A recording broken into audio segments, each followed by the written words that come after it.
My name is Nicholas Haskins, and I'd like a moment of your time to tell you about the 5th annual live stream for the cure. To do that, I brought along two people whom I couldn't do this event without, Gerald Morris and Dan Brennick. Over the past 4 years, the live stream for the cure has raised over $30,000 for the Cancer Research Institute. That contribution is helping to fund research into cancer immunotherapy, training the body's immune system to fight all forms of cancer. This year, we're aiming for our biggest goal yet as we try to raise $15,000 in 50 hours on the air. Tune in May 19th through the 23rd as we're joined live by podcasters and content creators from around the world. With your help, we can continue the fight for a future immune to cancer. Together, we can make a difference.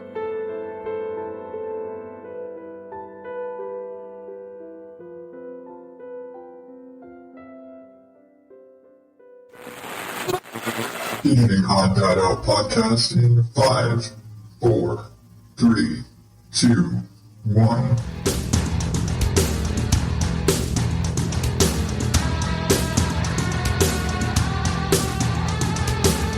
Welcome to the ODO podcast, where normal is not my specialty. I am your host, the not quite as peppy Adam Higgins, the Odd Dad Out, and this is a show where I ramble and rant and just empty out my brain for your listening pleasure or whatever reason you're listening to me. You can find me at Odd Dad Out on all the social medias and, of course, at oddadoutpodcast.com. And just getting all that out of the way.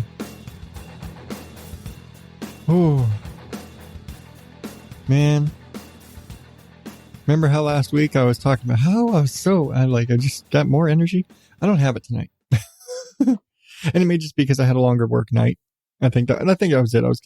I'm a little more tired this week than I have in past weeks, but I was finally getting back in my groove, and I realized it is one of those like rules of podcasting where consistency is great, but you should never just make a show to make a show. And I'm kind of breaking that by making a show when I know what to talk about. But I don't have the time, any other time, to potentially record. So I wanted to do it. And sleepiness be damned. But I may, I say may because if you've listened to me for any amount of time, brevity is not in my skill set. So I want to try and keep the show short this week. And speaking of short, I'm going to kick myself for that transition. This week, basically, this last week has all been like really about little things. Just go with me on this. What? A topic, you say? A topic? Yes, I have a topic. Because in the last week, it's been a lot of little shit that's been very impactful in my life and in our immediate vicinity. For starters, we've had a lot of the flowers in the garden, for a lot of the vines we've got cantaloupe flowers, and I've had some watermelons flowers opening up and cucumber flowers. Unfortunately, not a lot of as far as fruiting flowers on the cantaloupe and cucumbers, haven't had any of that. I did have one good watermelon flower that I think I got pollinated, but I'm not 100% sure, and it looks like it may not have taken, which is kind of disappointing. But it's only the first one on there, so realistically, I probably shouldn't have gone with it anyway. Just let it go and wait for other ones later down the line, hopefully, to be able to grow more watermelons. But lots of male flowers on the cantaloupes and cucumbers, so no fruit yet. But hey, it's literally the first wave of flowers. It's going to be like constant flowers and bees and stuff constantly for the next month or two, especially for the cucumbers. If you remember when we were growing the cucumbers back in December, those things just produce and produce and produce until kill them basically. And with the heat coming up, I'm really hoping that it gets up to a good size and starts producing before it gets too hot and starts burning them up. Because realistically, all of the stuff we have will kind of have to fight to survive the summer. And I'm really hoping the corn, actually the corn's doing pretty good, but No, one thing that not small at all. I guess it's small because it's fits in the palm of your hand, but barely, is my pumpkin flowers. The other morning, I go out because every morning I get up and I go check on the garden and check to see if anything's blooming. And I check to see if anything's blooming because usually by the midday point, it's so hot that any flowers that may have opened have closed because of the heat. And so I get up there and check on the pumpkins. And the pumpkin flowers are like the size of my damn hand, which is funny because we're growing the little pie pumpkins, the, itty bitty ones. And the flowers and leaves on this thing are like, the leaves are like the size of a basketball. No bullshit. They're like as big across as a basketball. And the flowers are probably softball size. But it's to produce pumpkins that are not much bigger than a softball. Okay, it's a little bit bigger than a softball. But, they're not jack-o'-lantern sized pumpkins. These are pie pumpkins. And, but the flowers on these are huge. But I've got a couple that opened up yesterday, or not yet, the day before. And there's pumpkins coming, or at least one pumpkin coming that has gotten pollinated. So I'm really excited about it. I'm just excited for the garden this spring. I'm really hoping to have, get more out of it than we did. Last spring was kind of a failure. And I don't think we got anything out of the garden last spring. We had just planted the potatoes, so they didn't start fruiting until the winter. Our pumpkins, both times we did pumpkins last year, they died. The watermelons died. Yeah, pretty much everything. The only thing we successfully got through last spring was some herbs, and most of those have died since then. Our sage. That's about, the only thing we've had going consistently since last spring is our sage. And our sage is just like crazy. If you've seen anything on the YouTube videos, odddadoutpodcast.com/YouTube, if you've seen any of my YouTube videos of the garden, the sage is kind of crazy, out of control, which is good because I'll be able to cut it back and bundle it up and dry it out, and it'll be really good. So I'm going to have to probably do that here in the next few weeks. Although I think I'll probably wait until the summer, thinking about it right now. I'll wait until the summer because in the summer I can dry whole bunches of sage in like 2 or 3 days because of how hot it is. It's a lot easier to dry herbs outdoors when it's 110 degrees. So I'll probably end up waiting for that. But yeah, it's just been lots of little stuff in the garden. And, today was probably, pumpkins are great. We're really looking forward to our pumpkins and to hopefully getting cantaloupe. And we know these cucumbers produce because we got tons of them over the winter. And so, I know eventually that once these cucumber plants get bigger, that we'll get tons and tons and tons of cucumbers out of them. And so super excited for those. But again, really trying for the watermelons and pumpkins. Cantaloupes are, whatever. But I'm looking forward to them. But the big thing is the watermelons and the pumpkins, because it'd be really cool. Like our goal this year is just to be able to make pumpkin pie from our own pumpkins. That's kind of the big thing we're really hoping to do. The other big thing that I'm really excited for, I guess as the theme of today is little things, is today, just on a whim, because I've been watching them, I've been super excited. I don't know if I've mentioned my potatoes on the show. I know they've been a very major focus on the garden videos that I've done, watching my potatoes come up. But my potatoes have been flowering, and I've never grown potatoes before. I've failed every time I've tried growing potatoes so far.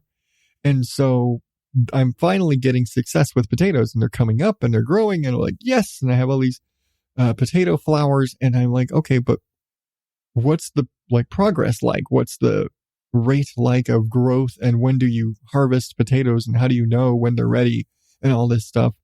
And in my lots and lots and lots and lots and lots of YouTube video research on potato growing, basically, once you see flowers, you can start picking potatoes, but they're going to be itty bitty. And you have to give them basically if you want the biggest potatoes you can, you wait until essentially the plant dies. It's like you get all the way until the plant grows as big as it can, and then it starts dying back. It's like once it starts flowering, there are potatoes in the ground, and as it starts dying back, all those potatoes are sucking the life out of that plant. And once it's sucked all the life back out of the plant and the plant is, for the most part, wilted out and dead or next to dead, then all your potatoes are about as big as they're going to get. It happens that right now I have russets in the ground. I can't let those get that big. But my potatoes are all flowering. And so just on a whim today, I just kind of pulled the mulch back and started kind of digging a little bit to look underneath the potato plants to see what I could see. And I found a little potato, my first ever potato. And I was so excited because I've never, like I said, I've been trying to grow potatoes consistently, just constantly had potatoes growing in buckets or pots or somehow one way or another. I've been trying to grow potatoes consistently since last spring when we started, because you can't go wrong with growing potatoes. Apparently I can fail at growing potatoes, but you can't go wrong with trying to grow potatoes, because who doesn't eat potatoes? I mean, shit, they're potatoes. I may very well commit an entire bed to potatoes at another time. Right now, I basically stuck them in our other beds just to kind of, hey, stick this in here and see if it grows, because so far it's failed every other time. So I had no illusions of it succeeding. I did not believe that my potatoes were going to grow, and they did. And so now I'm super happy. But now it's like, okay, I know for a fact there are potatoes in that bed, but I can't let them get to full size because that bed also has my watermelons and not cucumbers and cantaloupes in it. And all those potatoes are sucking nutrition out of the soil that those melons need, and B, taking up space that the roots for those plants need. And so I'm going to have to pick them I'll probably give them like 2 weeks, and then maybe make probably first week of June. I'll probably go and I'll probably make a video about it, of me going in and harvesting my potatoes. But I'm just excited to know that I have been able to verify there are in fact potatoes in the bed that I will be able to harvest and eat in the next 2 weeks, which is super exciting just because I failed at potatoes for so long. And hopefully in that time, the cantaloupes and the watermelons, 2 weeks is a long time for those plants. They're vining plants. They're going to be huge in 2 weeks. But I'm looking forward to everything, because we're really happy with what we have coming up this year with all the corn. I mean, 2 weeks of corn growth is a lot. The corn is a good 4 or 5 feet right now. I know the saying is knee high by the 4th of July. Ours are in raised beds, so I gotta, tack a couple of feet on there. But it's about 5-6 feet at this point. So we got that knee high. And the green beans that are growing at the base of them are starting to take off. We're leaning a little short, but they're starting to grow. And I'm going to get to a point where I'll have to start kind of running them up and letting them climb up the corn, which is kind of the point. But, I'm just excited right now because we're starting to see stuff. Like I said, flowers are opening in the garden and lots of stuff is coming to life. And so I'm seeing, the makings for pumpkins and watermelons and hopefully cantaloupe soon, and seeing potatoes, and it's all little stuff, it's all a little flower and a little cucumber bud here and the pumpkin buds are pretty big, a little cucumber bud here and a pumpkin bud here and a watermelon bud there, and little stuff and little itty bitty, it's just so if you again check my Instagram or go to the Facebook page, but you'll see this little potato that I pulled up. It's about the size of a mini corn dog. If you have that size as a reference, it's a tiny little thing. And on the picture, it's sitting there it takes up like maybe an eighth of a drink coaster, is what it's sitting on. It's a tiny little thing, like maybe thumb size. It's like a big thumb is about as big as it is. So, not good for a lot. There's things you can do with potatoes that size for sure, but it's not a huge thing, but it's a fucking potato, and I grew it, and I've successfully grown potatoes, and now I'm happy. Speaking of little things, not that I haven't been speaking of little things the entire time, I guess, there's been one more giant little thing that's been going on here this week.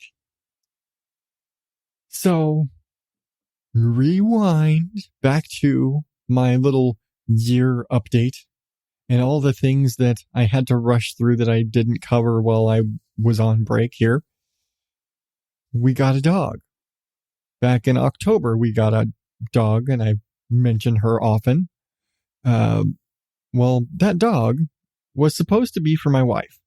And I believe I've mentioned this before, that we got that dog because I have to attribute this to like my wife having baby fever, and rather than having another baby, because we neither need or want a baby, but she wants a puppy or a kitten or just a small creature that's not going to be so mouthy and sassy and and that she can take care of, and that's just adorable. I think this is like an outlet for my wife just kind of having baby fever. She wants a small creature to take care of. Not that we don't already now have 2 dogs and 2 cats that are kind of assholes, man, you think about it. But when we got Mystic, she was supposed to be for my wife, and she basically bonded with me and is now my dog. Well, I technically still owed my wife a pet, as I owed her a dog or cat as per a previous agreement. And since the last dog basically became mine, I technically still owed her. So Monday night, after one of her moments of random scrolling through listings on Facebook Marketplace and Nextdoor and things like that sort, we ended up picking up a kitten. We were told at the time that he was about 3 months old and that he was already, eating solid food. He was eating like dry food and wet food and was litter trained. And, it's a tiny little black cat, tiny little minuscule nothing of a furball. And, we go get this, and it was basically a case of their cat had kittens in the shed. They need to get rid of kittens. Simple enough. And so we go and we pick up this cat and we bring it home, and I take it to the vet. Turns out that whole it being 3 months old is a lot of bullshit, because we're oddly responsible with our pets. And so the next morning I actually took him into our vet, and they were like, no, this guy's about 6 weeks old. And when I looked up 6-week-old kitten, he shouldn't have been, could have been, but really shouldn't have been separated from his mom at this point. But that is neither here nor there. At this point, we were just like, hey, let's get him his shots. Let's look at when we can get him fixed and, all those things. I think it's still going to be a few months before we can get him fixed. But that whole, he's only 6 weeks old, also meant he couldn't get his shots for a few more weeks. But in the meantime, I now have a 1.5 pound black furball running around the house, having to contend with 2 very senior cats and a senior dog and a very wily young husky who all have very different opinions of this new kitten. Toby and Fluffy want abso-fucking-lutely nothing to do with him. And I've mentioned in the past, Toby's essentially mute. He can talk. he can sit there and fuss and make all the cat noises in the world. He just doesn't. He, for the most part, just doesn't say a damn thing. Fluffy will bitch and moan and whine and complain and nag the shit out of you all the time. But Toby, for the most part, stays quiet unless you step on his tail or really piss him off to the point where he hisses at you. He doesn't say shit. Toby is, like I said, he's essentially mute, which is perfectly fine. Fluffy talks enough for both of them. Not this week. Toby has expressed more displeasure with the presence of this kitten in the last 3 days than he has made any sound in the last 7 or 8 years. He has not been this vocal the entire time we have had him combined.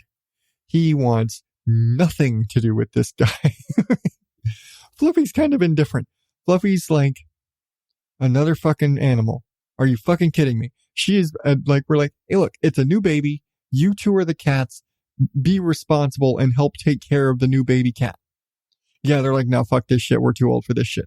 And I mentioned, you know, as in cat years, Fluffy is a very senior citizen. She's in her late 60s as far as cats go. Toby is up there as well. He's in his like 40s or 50s. I'm not going to do the math right now on cat years, but he's like 7 or 8 in human years. So he's a pretty old cat too. So, you know, they're both kind of in the I'm too old for this shit camp. But, you know, and Jasper's kind of the same way. Jasper is, I think he's 10 or he's getting up there. He's, I think 7 or 8 as well. And he's a senior dog, which my wife hates to think about, like Jasper, because he's still kind of her puppy, which I point out to her every time she's like, oh, I want a puppy. You've got Jasper. He is, like I mentioned last week, he's 100% her dog. He is her guard dog. He's with her at all times. And now we have this little black furball, Sebastian, which I couldn't fight her on the name because she's been trying to name any and everything Sebastian since, you know, Charlie was born. And so I finally was like, you know, fine. The name fits him. So we have Sebastian. And I basically have to babysit him while my wife is working because I made I was very specific when she said she wanted to get this cat. I was like, okay, you have to go get him. You have to be the one to pick him up. He has to bond with you because that's what happened with Mystic. I went to go get her. She bonded with me. Now she's my shadow. So like, you need to get this cat. You need to pick him up. You need to be the one that he sees and bonds with and has that attachment with because I don't want this cat attaching to me. Like, it's fine if he likes me later, but first things first, you have to be mom. He has to attach to you. He has to bond with you. And so, you know, she's been having to do all that extra stuff. Well, she still works during the day and she can't exactly sit there while she's working. Like I mentioned last week, her job currently is a lot more direct interaction with people. I mean, it's on the phone, but she's got to be, you know, on phone calls with customers and things of that sort. And so she can't sit there babying a kitten all day. He's got to be with me. But the other animals don't really want much to do with him other than maybe Mystic, who we're fairly certain she's just getting like all maternal instinct because she's over there nuzzling him and licking on him and sniffing all up on him's business. And he doesn't seem to mind her. He'll like go up and, you know, little kitty nuzzle under her nose and roll and lay across her paws and all that. But then she'll go and start kind of gnawing on him and like start kind of gnawing on his feet. Or at one point, I honestly feel that this was completely innocent, but I took him out into the yard with me when I was working in the garden and I kind of let him run around for a minute and he jumped up into the rocks and she walked over and it looked like she was trying to eat him. she went up and was sniffing on him, and then basically full mouth all the way around his back and side, like kind of picking him up sideways. And it looked, but she didn't squeeze. She didn't bark. She didn't have any aggression. She like walked over and it's almost like she was trying to pick him up to get him out of the rocks. Like, hey, you're not supposed to be there, and picked him up and tried to pick him up. And I immediately snatched her back and stopped her, and she got in trouble for it. But I genuinely think she was just trying to pick him up and like trying to mother him, because I told her, you're a big sister now. You have to take care of him. And she's kind of been, watching him at all times. She's always got eyes on him at this point. And, we keep him locked, when when he needs to sleep, or we can't have him out running around in the house. He's got the little cat carrier, and it's a padded one. So it's got like a little wool blanket inside and all this stuff. And he's basically been sleeping in that. And we've had that in one of the bathrooms so that he's kind of tucked away. And there's like the litter box and all this stuff, and all of his stuff is in there with him so that he is in a room to himself, safe away from any animals that may want to dick with him. And it also keeps his litter box from getting raided by dogs, because you know how dogs like eating litter shit. Or litter box treats, as other people may call them. So, yeah, this has been fun. I haven't had a kitten in 15 years, at least. My last experience with kittens was when my brother and I were still living together, and we had a stray cat wander into our apartment one day, and she had multiple litters over the years, and we were very attached to them. And I'm not about to go getting into the whole conversation, because I have a hard time talking about those cats without getting choked up, and I don't want to cry on this episode tonight. So just know that I had an entire family of cats at a point in my life where I did not think I was going to get married and have kids. I had reserved myself to being an old cat lady, as it were, which is funny considering that's what my wife always thought she was going to be. She always thought she was going to just be an old cat lady. She didn't want to have kids. And then we got married, and then suddenly we've got 4 boys. And she's like, what the fuck? I wanted to be an old cat lady. And she got with me at a point in my life where I was basically an old cat lady. Okay, I was like 25, but I had at that time, I think it was 9 cats, because whenever, we only got rid of like a handful, maybe half of any given litter. So my cats kept multiplying, and I had a small army of cats that would be at my ankles every morning. I had to feed them on time. Otherwise, they were climbing my legs and raising all sorts of hell as I'm trying to make my coffee in the morning. It's like, nope, they didn't care about my coffee. They wanted to eat, but that's a whole other thing. But it's been a while. And so having to deal with kittens, or a kitten, but also having to deal with a kitten while all the other animals in the house want to know what's going on or want to pick a fight. Because it seems like Toby will walk up and just start yelling at him and just start hissing at him. Like, what the fuck, dude?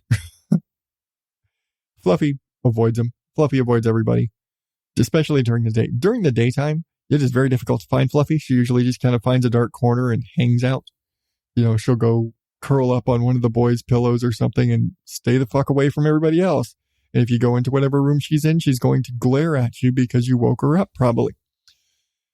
But, keeping the dogs away, keeping the cats away so that this little guy, like I said, he's only 6 weeks, maybe, 6-7 weeks by the end of the week, by the time you're listening to this.